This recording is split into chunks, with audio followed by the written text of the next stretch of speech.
Bienvenue dans ce tutoriel Arduino portant sur les feux de circulation sur l'exercice 1. Nous allons travailler sur 123d.circuit.io. Donc on va commencer par rajouter un breadboard à notre circuit et on va faire un petit rappel sur comment fonctionne un breadboard.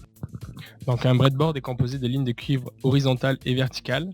Les lignes de cuivre horizontales sont marquées par le plus et le moins et servent habituellement à alimenter les composants. La masse étant marquée par le moins.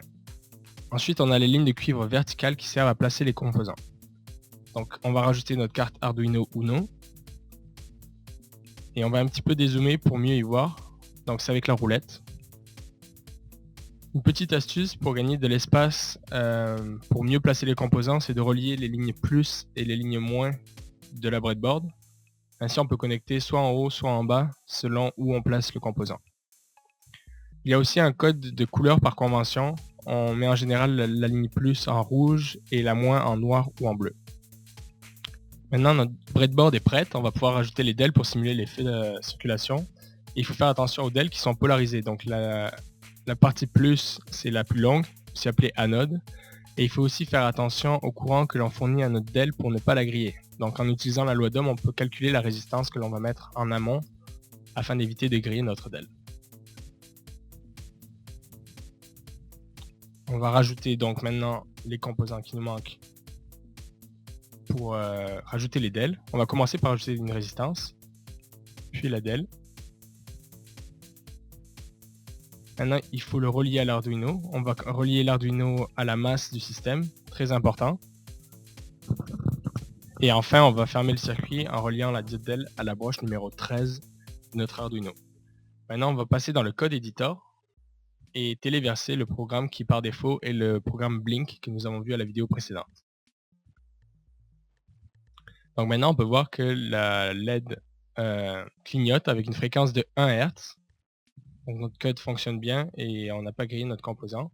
On va pouvoir rajouter les autres résistances pour brancher les autres feux de signalisation. Donc il y a différentes couleurs pour les LED, on peut les choisir, donc jaune et ensuite verte.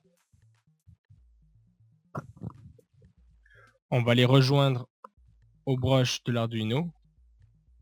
Donc il suffit juste de me rajouter la 12 et la 11. Et on revient dans le code editor.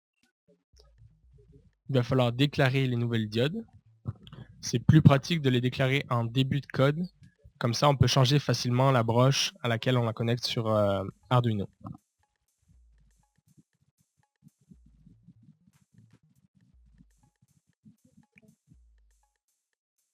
Maintenant, on va configurer la sortie numérique des broches comme sortie.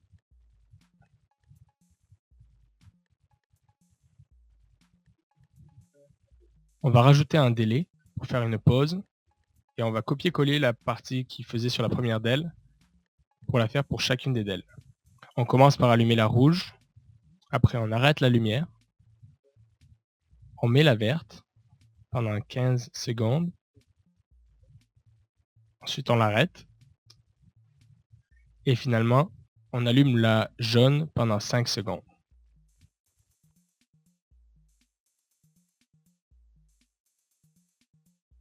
On téléverse le code.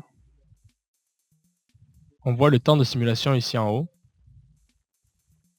Maintenant qu'on a passé les 15 secondes, ça passe au vert. On va encore avoir 15 secondes, puis ça passera au jaune. Et là, 5 secondes. Le cycle va être fait à l'infini. Merci de votre attention et dans la prochaine vidéo, on parlera d'entrée numérique.